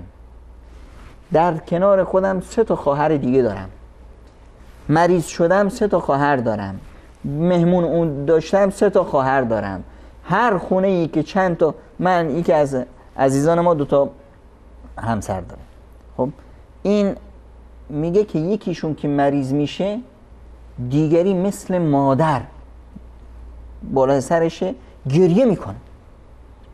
یعنی همچین چیزایی هم وجود داره؟ این غالب امر اینجوریه استاد سلیمانی عزیز. این تنش ها و نمیدونم برخورده های ناجور اینا کمه، درصدش پایینه. اما مشکل چه هست؟ جایی که تنش هست سر و صداست، همه میشنون. بعد جایی که آرامش هست و محبت هست اونجا رو نمیشنون. یه خانم مصری یه چیز خیلی زیبایی رو تعریف میکرد. میگه رفته بودم بیمارستان، خب مشکل داشته بودم، رفته بودم بیمارستان، سرم گیج خورد، افتادم زمین. یه خانومی ظاهرا اومده بود اونجا برای تست مسائل حمل و اینا، اومد منو بلندم کرد، گذاشت رو صندلی و برام آب سرد آورد و نوشیدنی آورد اینا. خیلی بعد سرحال که شدم خیلی ازش تشکر کردم. گفتم شما چرا اومدید؟ گفتی من اومدم ماه هفتمه. گفتم یک آزمایشی اینجا بدم اینا. یک خانم دیگه هم اومد سلام کرد، گفت چی شده؟ گفتم اینو فلانو. بعد گفت خواهر چی شده؟ گفتم اون برای شرم میداد. گفتم ایشون خواهرته؟ گفت نه. گفتم کیه؟ گفت که هم باغمه. دیدم اونم حامله است. گفت ماه پنجمه. گفتم که خب شما چرا اونجا اومدید؟ گفتم ما اومدیم یه تستی خودمون هم بدیم، یه آزمایشی بدیم، بعد همباغ سوممون وضع حمل کرده. گفتیم این بالا سری ایشون هم هستیم. گفت شما یک زن سومی هم شوهرت داره؟ گفت ها اون جز خواهرمونه. میگفت چرا نذاشتید من بمیرم؟ خب چرا وقتی افتادم قش کردم میذاشتید من بمیرم این حالتو نبینم؟ این یه زنیه با یه تصور عاطفی، اونا 3 تا زنن با تصور چی؟ عقلانی، که ما 3 تا خواهر هستیم، بچه هامون ببین آقای سلیمانی شما خودت رو بذار جای هر یکی از این 4 تا خانم. خب چند تا بچه آوردی؟ 4 تا بچه رو زحمت کشیدی، دردشون رو تحمل کردی، آوردی. بعد 3 تا خواهر دیگه داری، هر یکیشون 4 تا دیگه آوردن. 4 تا 16 تا. الان شما 16 تا فرزند داری، بهتره و یا 4 تا فرزند داشته باشی؟ 16 تا فرزند با زحمت 4 تا. 16 تا فرزند با زحمت 4 تا. یه قصه دردناکی رو خوندم چون که این مسائل رو بسیار پیگیری میکنم. خانومی که شوهرش از زن اولش بچه داشته بود، زنش وفات کرده بود، بعد این زن دوم رو گرفت با همون فرزندش. بعد این زن دوم اومده بود روی این فرزند، اسمش سلیمان هم بود. سلیمان اینقدر ظلم کرده بود رو سلیمان که بعد که شوهرش وفات میکنه حتی سلیمان رو میندازه از خونش بیرون. میراث شوهرش رو بین بچهای خودش تقسیم کرد و فلان. خود این زنه این قصه رو نوشته. بعد بچه هاش که بزرگ شدن و اینا و ازدواج کردن و رفتن، این زنه تنها مونده بود پیش پسر بزرگ هم عروسش اینو نتونسته تحمل کنه، اینو انداخته بود بیرون انداخته بود بیرون. پیش کی؟ پیش عموشون. خب پسر عموشون، ببخشید، پیش یکی از پسر عموها. اون هم بنده خدا یک اتاقی که کوچیکی بهش داده بود و فلان. این سلیمانه رو که انداخته بیرون، این رفته خب فقیر، هیچی نداره، نه پدر نه مادر نه هیچی. این رفته دنبال کار و زندگی و بعد شده یک آدم محترمی برای خودش، ثروتمند. اینو از وقتی که پاهاش به زمین افتاده دنبال مادر میگرده. دنبال چی؟ مثلا مادر کی؟ یعنی دنبال زن باباش تا پیداش کرده. بعد میاد از اینجا میگیرد میبردش خونه، به زنش به بچه‌هاش، الان ازدواج کرده، زن و بچه داره، به همه گفته که من مادری دارم، گمش کردم. جایی بودن اونجا رو ول کردن رفتن فلان. تا وقتی که پیداش میکنه، الان این مادر این قصه رو مینویسه و میگه که من در این خونه مثل پادشاه، مثل نمیدونم ملکه زندگی میکنم. نواهام، نواهای بچه شوهرم به من میرسن، خانم همسرش به من میرسه، خودش هی مادر میکنه، اما من چیزی که منو کشته اینه که من نمیتونم تو چشاش نگاه کنم که من چقدر بهش بدی کردم و اون چقدر به من خوبی میکنه بروش نمیاره. تو نمیدونی خواهر عزیز، تو نمیدونی که بچه هات فردا به خواهند رسید یا بچه های شوهرت. اینو همه بچه های خودتن. اگر شما همه اینها رو بچه های خودت کنی که محرمتن، خداوند اینا رو بچه های تو قرار داده، چه فضیلتیه. خب محرمتن و این خواهرهات رو خواهر خودت بکنی، ببین که فضای خانواده چقدر شیرین میشه، چقدر. اما شوهر توه، همونطور که شوهر توه شوهر اونه. مگه آقای سلیمانی 20 تا رفیق نداره؟ خیلی. خب من چطور بگم که آقای سلیمانی فقط رفیق منه؟ حق نداره آقای سلیمانی با فلانی حرف بزنه. این فردی که میتونه رفیق 10 تا نفر باشه چرا نتونه شوهر 4 خانم باشه؟ این تو خودت، تو که میتونی مادر 10 تا فرزند باشی، همه رو دوست داشته باشی، به خودت این اجازه رو میدی، به شوهرت نمیدی. پس یه واقعیتی وقتی که به وجود میاد باید با واقعیت کنار اومد، نه اینکه با واقعیت جنگید و زندگی رو داغونش کرد. خیلی ممنونم جناب دکترم. و یک سوال تو ذهنم از اول برنامه تا الان همینجوری داره میچرخه که اگر یک خواهری الان این سوال پرسیده باشه از طرف من شما، حالا من از طرف ایشون میپرسم، اگر من و شما خانم میبودیم بالفرض، بازم همچین موضوعی رو صحبت میکردید؟ همچین موضوع رو صحبت میکردم، مثل همون خانمی که قش کرده افتاد. خب قش کرده افتاد. این موضوع این واقعیت هست و ما باید این واقعیت ها رو برسونیم. این به این معنا نیست که من راضی میشدم که شوهرم مثلا بره زن دوم بگیره، اما اگر میگرفت چه کار میکردم؟ همین کاری رو میکردم که الان توصیه میکنم به عزیزان که این کار رو بکنن. من نمیگم که شما برید به شوهرتون بگید زن دوم و سوم و چهارم بگید. اگر این کار رو کردید و اینقدر انسان پخته‌ای بودید، با ارزش‌های بزرگ بودید، چون شما پیش اولیاء الله هستید. اما خب به شوهراشون میگید برن زن دوم بگیرن، اگه به خودشون نمیگید؟ به شوهراشون میگم که یکی از راه‌های اولیاء الله شدن، یکی از راه‌های کسب بهشت اینه که باری رو از جامعه بردارید.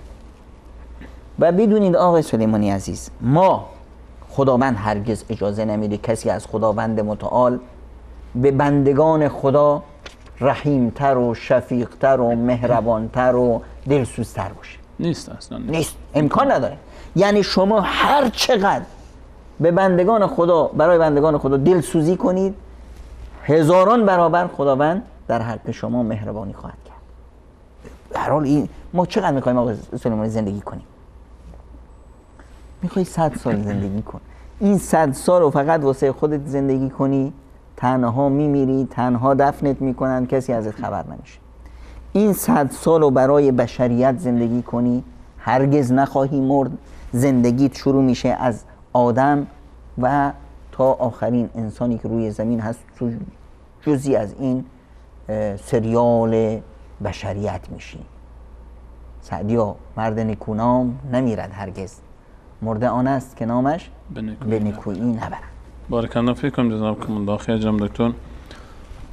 از شوخی هم که بگذاریم، حالا حقیقت این است که دنیا چند صباحی بیشتر نیست و ما حالا چه مرد چه زن در این دنیا باید بیشتر به فکر اون دنیامون باشیم که اصل زندگی ماست و به فکر آباد کردن اون علل خصوص فرصت هایی که ما میتونیم بعد از خودمون به جا بگذاریم و ما میتونیم که نمیریم، به شرط اینکه صدقه جاریه برای خود بگذاریم و بهترین راهش هم فرزندان است. هم چیزی که جناب دکتر اشاره کردن، اگر این فرصت رو خواهران قدر بدونن که همسران زن دوم و سوم و چهارم یا زن اول هم فرزندان همسران دوم، سوم و چهارم هم فرزند من هستند، هر کدوم از خواهران این تصور رو داشته باشن، موقع سرمایه بزرگی تا قیامت به حساب اونها نوشته خواهد شد.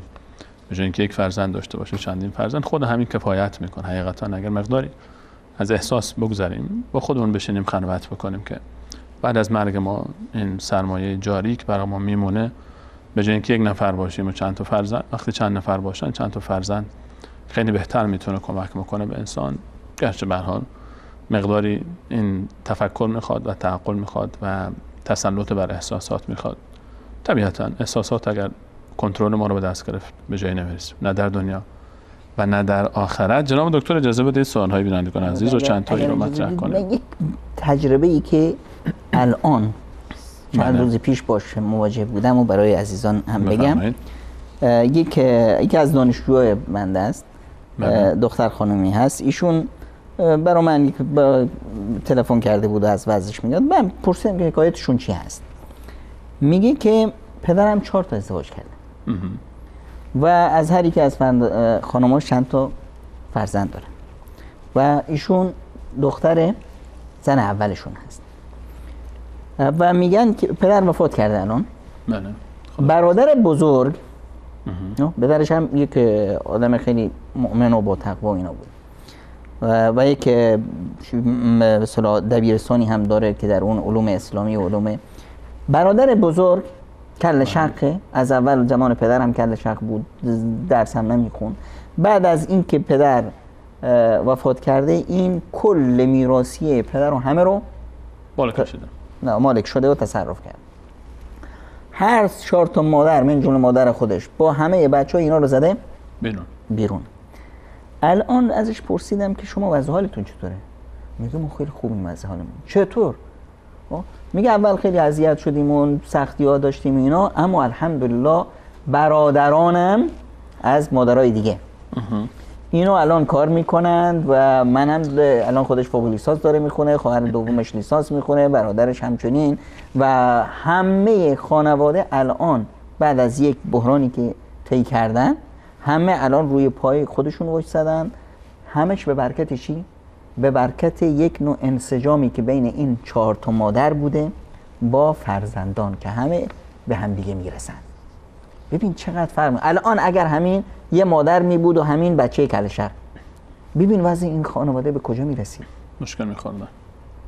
بس یک فرصت این که مثلا که ما چطور با یه واقعیت درست کنار بیاییم.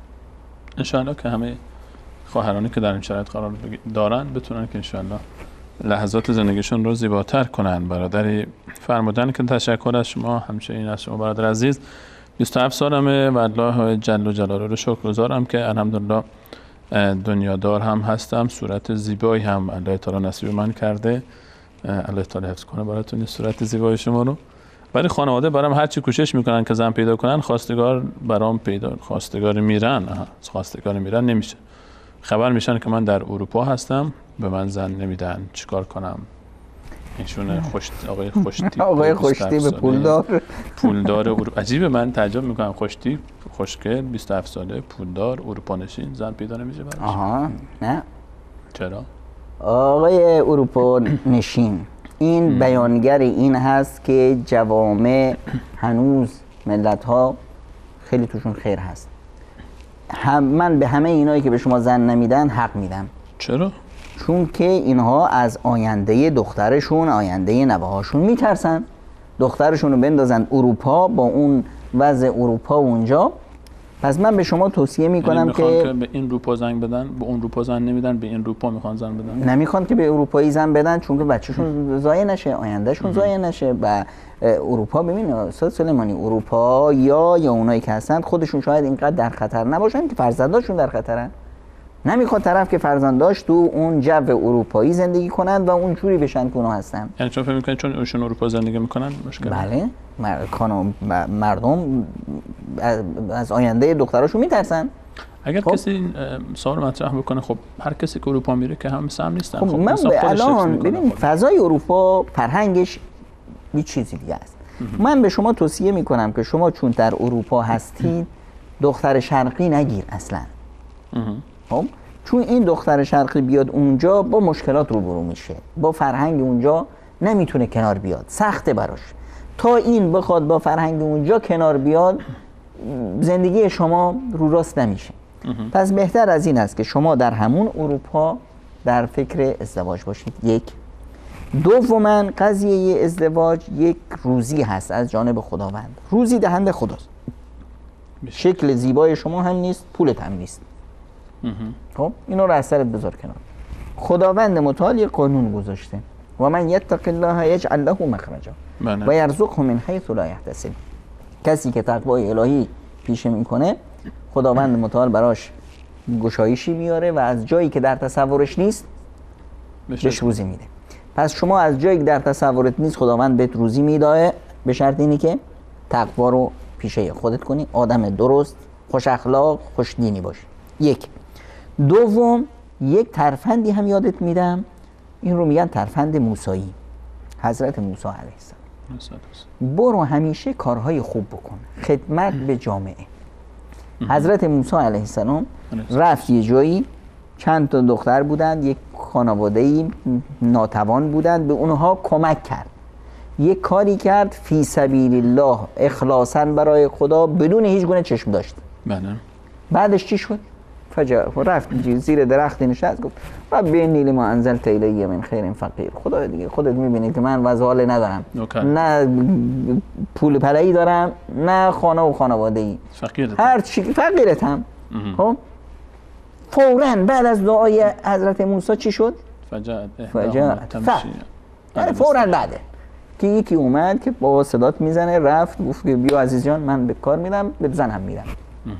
خب پس کارهای اجتماعی، خدمت به دیگران، به مستمندان و نیازمندان، که این هم جزء همون تقوای شماست، راهگشای شما خواهد بود انشاءالله. خواهری فرمودن شوهرم 7 ساله که با هم ازدواج کردیم و پدرم فحش میده. از این گلایه ها زیاد داره اینجا دکتر، موردی که گلایه کاملا بی‌موردی استاد گله میکنن که از بی‌ادبی و بی‌احترامی شوهر به زن، زن به شوهر. چی میگه استاد سلیمانی عزیز؟ اشتباه این خواهر اولش در سوالش هست که میگه که شوهرم به پدرم فحش میده. اشتباهش کجاست؟ اشتباهش مگه شوهر مال تو نیست؟ بله. خب شوهر که مال تو شد، پدر مال کیه؟ پدر اگر از دید ایشون نگاه کنه مال خودشه، ولی خب در حقیقت پدر خانم هم پدر انسان هست. این آقا به پدر خودش خب که یا مثلا در جالب اینجاست که مثلا انگلیس ها، همون اروپایی ها که ما میگیم که هیچی بلد نیستن تو مسائل اجتماعی، در این مورد از ما عاقل ترن. پدر رو بهش میگن پدر قانونی، پدر خانم رو بهش میگن پدر. اگر این پدرش شوهر هست، طرف به پدر خودش فحش میده، به شما چه؟ خب شاید تصور این خواهر این باشه که اینقدر درک و شعورش نمیرسه که به بابای من فحش میده، بابای من و بابای خودش نمیدونه، اگه میدونست فحش نمیداد. بابایش هست یا نیست؟ هست. بله. مادر خانم مادرش هست یا نیست؟ محرم ابدیه براش. هست. بله. حالا که هست به پدر و مادر خودش فحش میده، به تو چه؟ من میخوام بگم که ببین خواهر عزیز، واکنش شما، ناراحت شدن شما، این یعنی اینی که آهای شوهر تا میخوای منو اذیتم کنی به پدر مادرم فحش بده. یعنی تحریک کردنش؟ بله دیگه، یعنی در واقع کسی که به پدر مادرم فحش میده شوهرت نیست، خودتی. چرا؟ شوهر از شما ناراحته. بله. میخواد شما رو تنبیه کنه و میبینه که بهترین عصایی که میتونه به سر شما بزنه فحش به پدر. شما هم ناراحت میشید، داد و فریاد میکنید، اونم بیشتر فحش میده. شما چه کار کن؟ شما بیا الان تصور کن از این به بعد که این آقا به پدر و مادر خودش فحش میده، من در این میان هیچ کارم، نه ناراحت شو، نه دعوا کن، نه نصیحتش کن، نه هیچی، کلن با این مورد بی تفاوت باشه. وقتی اون بخواد چند بار فحش میده، میبینی که اصلا نه شما ناراحت شدید نه هیچی از خودت نشون ندادی، میبینه که این به این وسیله نمیتونه شما رو اذیت کنه، خود به خود فحشو میذاره کنار. ممنونم، جزاکم الله خیر. بیننده دیگری فرمودن سلام علیکم. علیکم السلام. شوهرم با من خوب اگه یک کلمه باش حرف میزنم میگه بس کن، حوصله ندارم. 6 ماه است که عروسی کردیم، 2 ماه با شوهرم دوست بودم، الان اصلا خوشم نمیاد. خواهر عزیز ببینید، اولا شما تصورتون از زندگی اشتباه است. البته ظاهرا این بخش دومی سوال دیگه بود. سوال اول اینه که من با خودم یک کلمه باهاش حرف میزنم میگه حوصله ندارم، یعنی فکر کنم من دو تا رو با هم خوندم، ظاهرا دو تا سوال جداگانه است. شوهرم با من خوبه، اگه یک کلمه باهاش صحبت کنم میگه بس کن دیگه، حرف حوصله ندارم. خب این ببین، این یک نوع واکنش هست، قبلا اینطوری نبوده. خب اگر با همه اینطوری هست، پس این طبیعتشه. نه با دوستاش هم اینطوره، آدم کم حرفیه، آدم تو خودیه، آدم اینه. اینو باید محبت، دوستی این الان همش روی کاراش هست، روی فعالیتش هست. زحمتی که میکشه بیانگر محبت و عشقیه که به خانواده‌اش داره. خب شما هم زیاد گیرش نده، این عوض بشو نیست، چون که تو خوده با همه اینجوریه، تنها با شما نیست. خب باید با همین وضع بسازی. اما نه، اگر با دیگران خوبه، چه میزنه، وقتی میاد با شما اینطوریه، پس اینجا یعنی یک گریهی هست بین شما، یک دلخوری هست. این دلخوری رو چطور برطرف میکنی؟ ما یه سلسله برنامه هایی داشتیم به نام کلید عشق، چطور خوشبختی رو تو خونه بسازی. این برنامه ها تو یوتیوب هست، برو این برنامه ها رو تماشا کن، این فن و فوت رو یاد بگیر و زندگی تو رونق بده. اون تصورات قبل از ازدواج رو بذار کنار، اونها جزئی از ازدواج نیست. ازدواج این واقعیتی هست که شما باش روبرو هستید و ساختن عشق و محبت و اینا همه کار خانم هست. ممنونم. بیننده دیگری فرمودن چند ماه پیش ازدواج کردم، گفتنش برام سخته. انشالله. خانمم نشانه دختری نداشت. روزی که عروسی کردیم از اون روز تا حالا خوشحال نیستم، چیکار باید بکنم؟ و ازش پرسیدم، میگه من خیانت نکردم و چیکار کنم که فکر بد ازم دور بشه در این مورد و خوشبین باشم.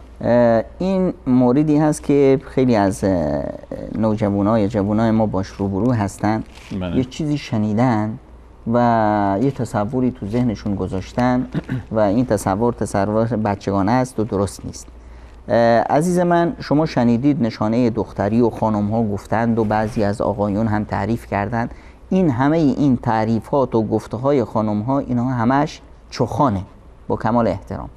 اینها رو گفتن تا فقط به خودشون وجاهت بدن که ما مثلا نشانه دختری داشتیم، من ازدواج کردم نشانه دختری بود، چی شد؟ جوی باری از خون جاری شد. اینا همه حرفی. اولا قضیه پرده بکارت که هست، این پرده اصلاً پرده نیست، یک لایه بسیار باریکی از پوست هست که خودش سوراخه و سوراخیش هم همینه که عادت ماهیانه و خون کثیف و اینا میاد بیرون، پس سوراخه. دوما این مثلا پرده در دخترهای مختلف بنا به شکل و قیافه دختر و قدرت و پوست و ایناش خیلی در بعضیا خیلی باریکه و در بعضیا خیلی کلفته که حتی در مجبور میشن عمل کنن برای پاره کردنش. خب سوما این پرده وقتی که کنار میره یا گشاد میشه در هنگام آمیزش که همراه با یک افرازات محولی هست.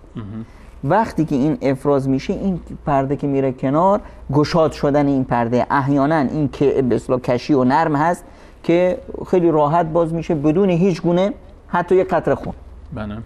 در مواردی که یه مقدار مشکل تر است یا سخت تر است، خب پاره که میشه یعنی چی؟ یعنی ترک برمی‌داره، یکم گشادتر میشه، سوراخ که داره یکم گشادتر میشه. گشادتر که شد چی؟ یعنی 2-3 قطره خون میاد. این خونا کجا میره؟ این خونا داخل اون افرازات محولی هست، اون ترشحات گم میشه. با اون ترشحات گم میشه. اونایی که به اصطلاح دنبال چی بودند و نمیدونم خون و اون قدیما و این حرفا، اونا حتی میرفتن چی کار میکردن؟ با لحظه ابتدای آمیزش، با حرکت اول یک پارچه سفید میگرفتن، با پاک میکردن و فلان، اونم چی؟ یه چیز نارنجی، یه قطره خون تو مثلا 10-20 قطره ترشحات چه رنگی میشه. خب شما اونو اصلا توجه نکردید اون لحظه آمیزش اول. تو این فکر بودید که جوی خون جاری میشه، دیدید که نه رودخانه به راه افتاد و نه هیچی. این وسوسه رو بذار کنار. یعنی شما ازدواج کردید، اساساً وقتی ازدواج کردید رفتید یه خانواده محترم و همه این مسائلی که شما در نظر گرفتید، اینا همش دلیل گواه صداقت هست بر چی؟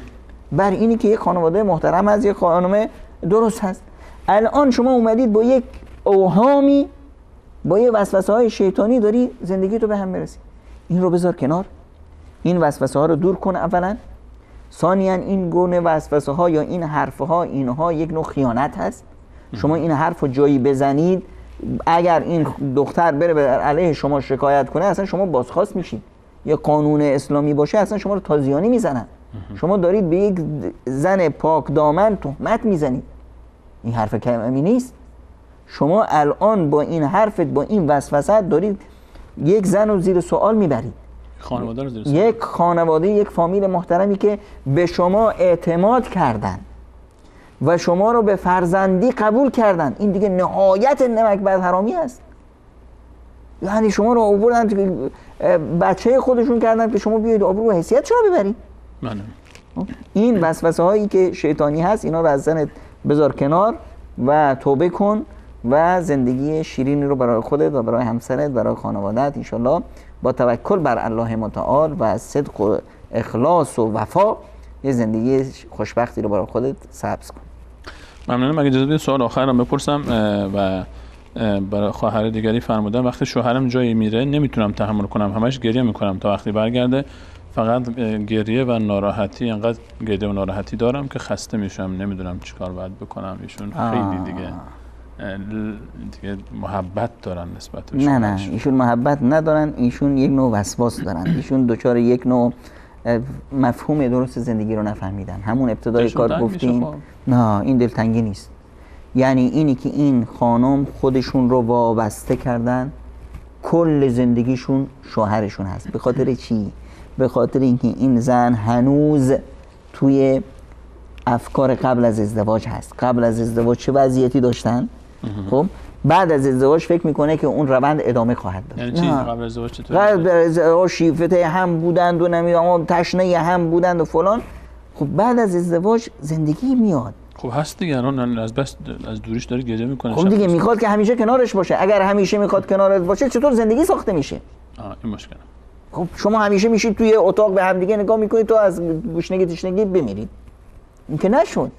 پس اینی که شما باید بدونید که شوهرت مصدر سعادت و شقاوتت نیست. شقاوت و سعادت دست خودت هست و شوهر در این میان در زندگی شما فقط یک کانالی از سعادت و خوشبختی هست. کل زندگی رو نگاه کن، با واقعیت کنار بیا، خب و زندگی رو راست میشه. اما به این صورت این یک حالت بیمارگونه هست که شما بعداً این رو به اصطلاح شما باید توکلت بر خدات باشه، رابطه اصلیت با خدات باشه. شوهرت یک نعمتی هست که خداوند بهت داده، این نعمت رو قدردانی کن، ازش استفاده درست بکن و همچنین از نعمت‌های دیگه. یعنی زندگی رو از هر چار سوش ببین، تنها یک بعد زندگی رو نبین، میبینی که قضیه حل میشه. و یک موردی که بسیار مهم هست و اون رابطه خودت هست با خدا. الا بذکر الله تطمئن القلوب. با ذکر و یاد خدا قلبها آرامش پیدا میکنه. زیاد توصیت میکنم به نماز و به صدقه دادن. صدقه دادن یکی از راههایی هست که بسیاری از اوهام، وسوسه ها، بیماری ها رو انسان درمان میکنه. پیامبر اکرم صلی الله علیه و سلم به ما توصیه میکنن داو مرضاکم بالصدقه.